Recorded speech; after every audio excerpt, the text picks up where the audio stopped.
Olá! Hoje eu vou falar sobre o simbolismo da missa, usando como base uma imagem que o Jonathan Pageau criou, onde ele junta os temas da queda, da expulsão do paraíso, com a crucificação de Cristo, como forma de explicar a estrutura do universo. Então vou também usar essa imagem de base e explicar como que a gente consegue ver uma relação dessas duas histórias com o que acontece na missa e também usar esse simbolismo para enxergar outros fenômenos na nossa vida.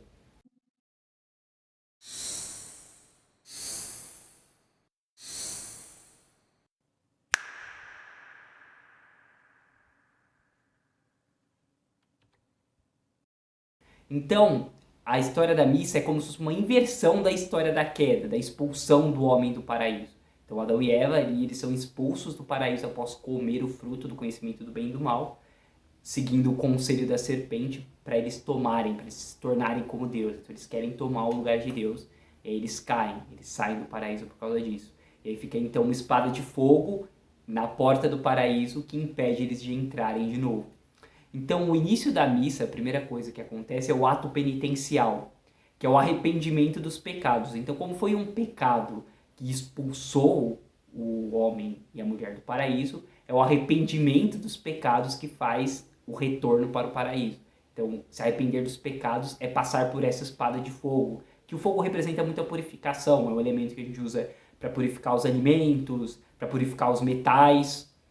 E também, nesse momento do ato penitencial, é comum o padre aspergir os fiéis com água, representando o batismo de João, que também é um batismo que fala do arrependimento. É isso que o João fala, é para as pessoas se arrependerem, para se preparar para o reino dos céus. Então, esse momento da missa, ele também representa o batismo de João, que é a preparação para a vinda de Cristo.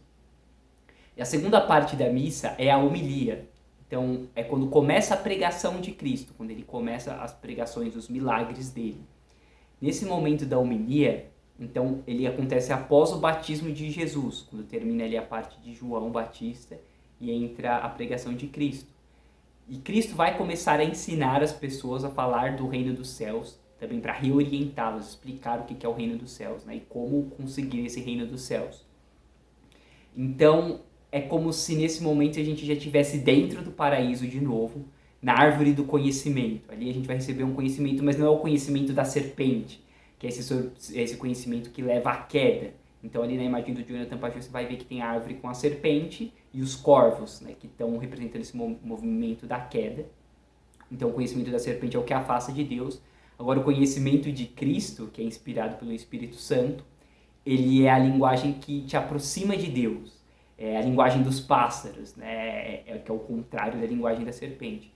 O Patrick Paul vai falar desse simbolismo da língua do pássaro e da língua da serpente. Ele vai identificar a língua da serpente como uma língua racional, a língua analítica, que serve para observar os fenômenos do mundo exterior, que te coloca sempre nas coisas externas. Então ela te afasta de Deus.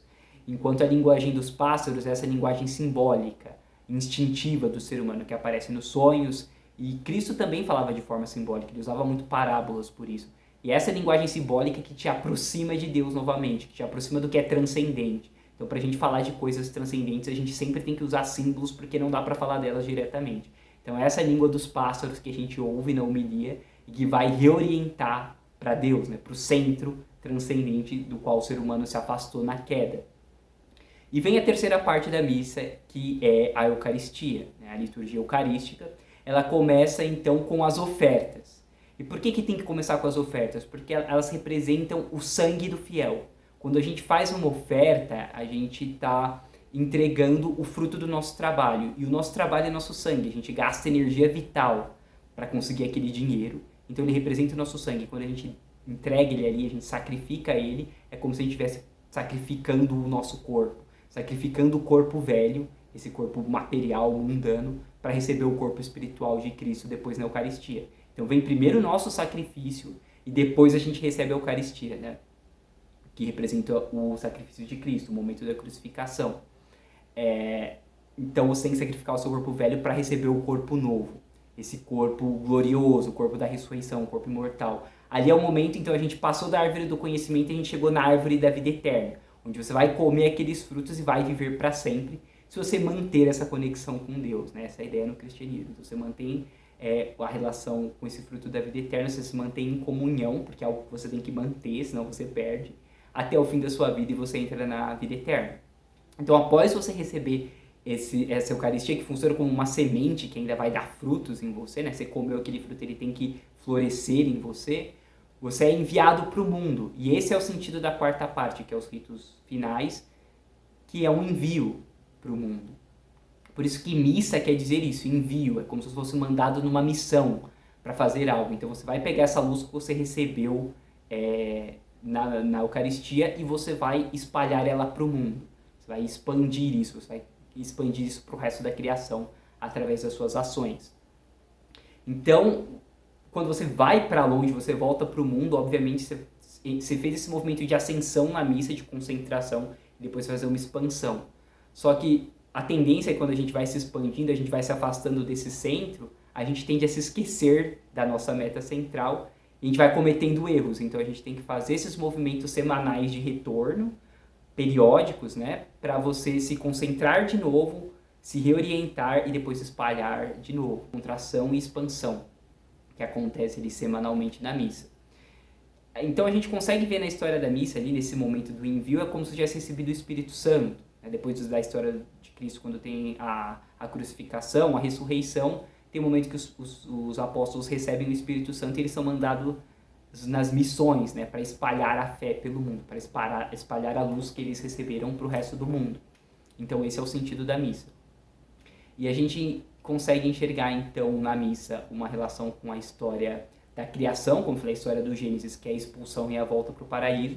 A gente consegue enxergar com a história de Cristo, né? A gente vê a vida dele ali até o batismo, a crucificação, a ressurreição e a descida do Espírito Santo.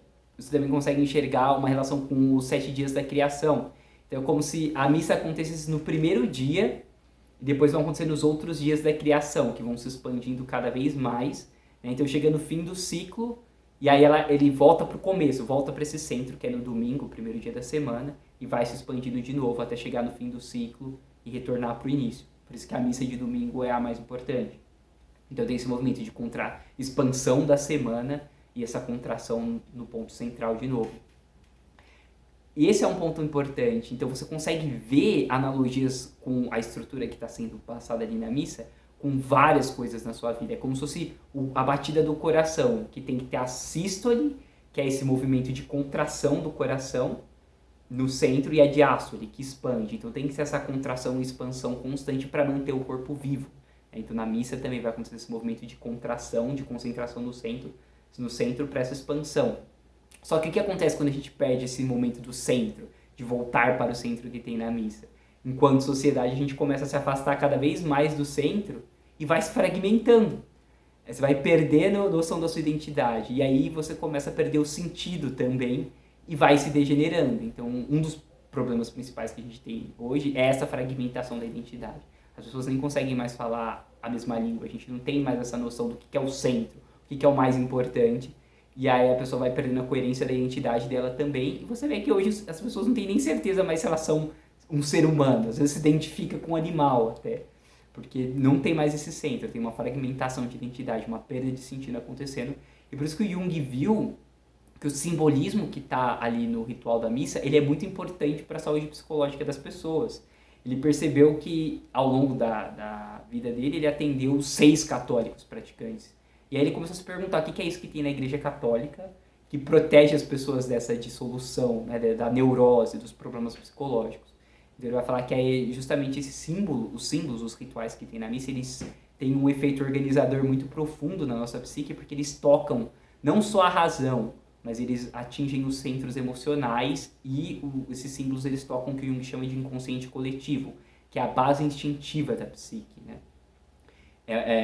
E você vai ver que assim, o que tem na missa, os rituais que tem na missa, eles então são símbolos que você vai encontrar antecedentes deles em vários períodos da história, então ele toca alguma coisa que é muito instintiva para o ser humano, por isso que ele ajuda na saúde psicológica. E os católicos que ele atendeu, ainda a maioria ele resolveu o problema mandando a pessoa se confessar. Inclusive ele recebeu uma bênção do Papa por ter ensinado as pessoas a se confessarem direito, né? E então ele percebeu isso, que a missa tem esse mistério vivo porque ela toca numa parte instintiva da personalidade, do inconsciente coletivo, ajuda a pessoa a se reorganizar, né, e não perder esse centro, que quando a pessoa perde esse centro, ela começa a se dividir, e essa divisão contra si mesmo é o que causa a neurose. Mas isso é claro que eu só estou falando do aspecto psicológico, né, do efeito psicológico da missa da pessoa, quando aquele símbolo faz um sentido para ela, quando ela tem uma ligação emocional com aquilo.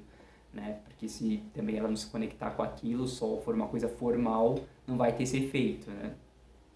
Mas eu estou falando do lado psicológico, então, como atinge o inconsciente, e não do lado espiritual, que aí já entra numa questão de fé que vai além dos domínios da psicologia, né? Entra no domínio espiritual, mas psicologicamente a gente pensa nesses efeitos que os símbolos têm sobre o inconsciente coletivo. E o interessante é que você consegue ver a estrutura que é representada ali na missa em vários outros fenômenos da vida. Então, eu gosto de usar o exemplo da academia porque é fácil das pessoas entenderem que é algo muito comum hoje, as pessoas fazerem academia. Então, imagina que você vai decidir fazer academia porque você quer melhorar o seu corpo, a sua saúde. Então, a primeira coisa que você tem que fazer é se arrepender da vida que você está levando. Da forma como você come, de ser sedentário, você tem que se arrepender dos seus pecados ali, então é o ato penitencial. Tem que ter um arrependimento sincero. A segunda coisa é que você tem que ir buscar algum lugar, alguém para te orientar do que você tem que fazer então. Né? Que tipo de exercício você tem que fazer, como você tem que se alimentar. Você vai buscar um professor, você busca um nutricionista e você recebe essas ideias do que você tem que fazer então para atingir essa meta que você quer atingir. E aí, essa é a parte da liturgia da palavra. Depois vem o momento do sacrifício. Né? Porque não adianta nada você saber tudo que você tem que fazer para melhorar o seu corpo, melhorar a sua saúde, e não fazer isso, não praticar. Né? Você pode estudar quando você quiser, seu corpo não vai mudar. Então aí que vem o sacrifício, aí que vem a parte de você derramar o seu sangue, de você usar a sua energia vital para colocar aquilo em prática. Aí ao mesmo tempo você sacrifica o seu corpo velho de sedentário, você deixa ele morrer, e você dá vida, você recebe o seu corpo novo, né, que não existe ainda, mas que começa a se encarnar conforme você vai fazendo exercício. Você recebe esse corpo novo e deixa o corpo velho morrer. Então tem ao mesmo tempo o sacrifício do corpo velho, tem o recebimento do corpo novo.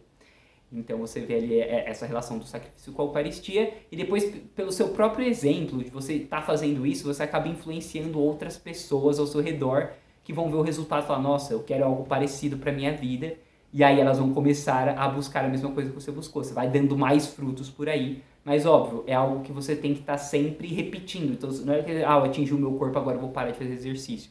Tem que ter uma repetição periódica, senão isso vai se desfazer. Da mesma forma que você tem o ritual repetido ali semanalmente, na academia você tem que estar indo semanalmente, você tem que estar renovando o seu treino com o professor, você tem que ir lá no nutricionista ver como é que estão as coisas, senão você vai perdendo essa meta, essa direção, e as coisas vão se degenerando, você vai cometendo erros, você vai se afastando desse centro, e a tendência é que esses frutos vão se perdendo. Então é algo que você tem que manter, né? Não é suficiente fazer uma vez só. Então, é só uma analogia, mas dá para entender isso também no processo terapêutico. Então, na terapia, quando a pessoa vai, normalmente ela está longe de si mesma, ela se afastou de si, ela se perdeu. Né? Ela perdeu a si mesma. Eu sempre gosto de usar essa analogia. Então, em algum lugar ela se desviou dela mesma, ela está perdida, está sofrendo. Então, o papel da terapia é reorganizar a pessoa, reorientar ela, reconectar ela consigo mesmo. Né?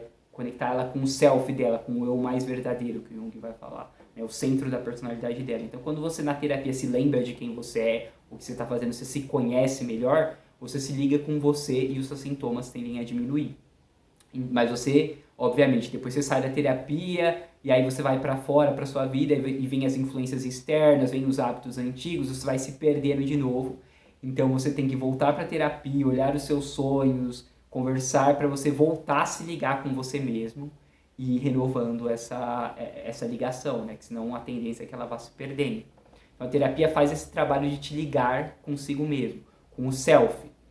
Então o Jung vai falar que o self é isso, é o centro da nossa personalidade, nosso eu mais autêntico, mais verdadeiro, que é o centro da nossa psique, que é de onde flui a energia psíquica, né? De onde vem a nossa psique, surge desse centro. Então como se fosse o centro criador da nossa psique, que é representado por um mandala nos sonhos, normalmente, que é como se esse círculo que tem aqui na imagem do Jonathan Pajot, que tem atrás de Cristo, isso é um mandala, né? Só que enquanto o self representa o centro da nossa psique, o mandala ali que está atrás de Cristo, ele representa o centro do universo, o centro da energia criadora do universo. Ele representa então esse ponto central do universo a partir do qual flui a energia criadora que dá origem a tudo. Então é com isso que você se conecta na missa, com o centro do universo, enquanto na terapia você se conecta com o seu centro, né? Com o centro da sua psique. Então Cristo, por isso que Cristo é desenhado com esse mandala atrás da cabeça dele o tempo todo, né? Você vê que ele tem aquele halo dividido em 4 pontos, que é como se fosse o Santíssimo ali na missa, que fica exposto, né? Então a gente fala que aquilo ali é Cristo. Então Cristo é como esse mandala, esse centro criador do universo ganhasse um corpo humano. Ele é a encarnação dessa energia criadora do universo. Então quando a gente entra em relação com ele, a gente está entrando em relação com esse centro criador do universo, esse centro transcendente. Então eu acho que essa é a importância do ritual, de você ter alguma forma comunitária de entrar em contato com esse centro transcendente da sua personalidade e do universo inteiro, né? E a comunidade fazer isso junto também junta ela, dá um centro para ela. E quando falta isso, a comunidade e o indivíduo eles vão ficando perdidos, eles vão se desfazendo. Eu espero que tenha ficado claro essa relação, então, do que é representado na missa, né? Essa inversão desse movimento de queda, esse movimento de contração que a gente tem que fazer para depois se expandir, de por que é importante ter esse centro transcendente para a vida, porque senão a gente começa a se fragmentar, e de por que, então, que esse ritual tem uma importância psicológica tão grande, né, para o ser humano, porque ele toca camadas tão profundas e como ele mostra uma estrutura por trás de vários fenômenos da realidade. Então ele ajuda a gente a entender como o universo funciona. E é importante ter esse centro transcendente, então, né? Porque se você colocar a academia, por exemplo, o culto ao corpo como o centro da sua vida, é insuficiente. Né? Você vai ficar obcecado com um corpo perfeito, vai começar a prejudicar as outras relações. Ou se você coloca, de repente, seu trabalho, então o trabalho vira a coisa mais importante. E aí você acaba prejudicando as suas outras relações. E aí o que você faz se você perde o emprego? Você morre junto? Então tem que ser algo transcendente para estar nesse centro, porque aí aquilo vai acompanhar a gente pelo resto da vida e ao mesmo tempo vai ajudar a gente a se relacionar com as outras coisas da vida sem endeusá-las, né? Porque isso que o Jung vai falar, todo mundo adora um Deus, consciente ou inconscientemente, isso é instintivo do ser humano. Agora, se você é inconsciente de onde está seu Deus, você coloca algo no lugar de Deus sem perceber. Aí você endeusa o seu filho, você endeusa o seu trabalho, você endeusa coisas inadequadas e você gera uma relação ruim com aquilo. Agora, se você tem consciência de que o centro da sua vida é algo transcendente, você consegue se relacionar com as outras coisas sem endeusar elas, né, porque esse centro está ocupado por um objeto adequado.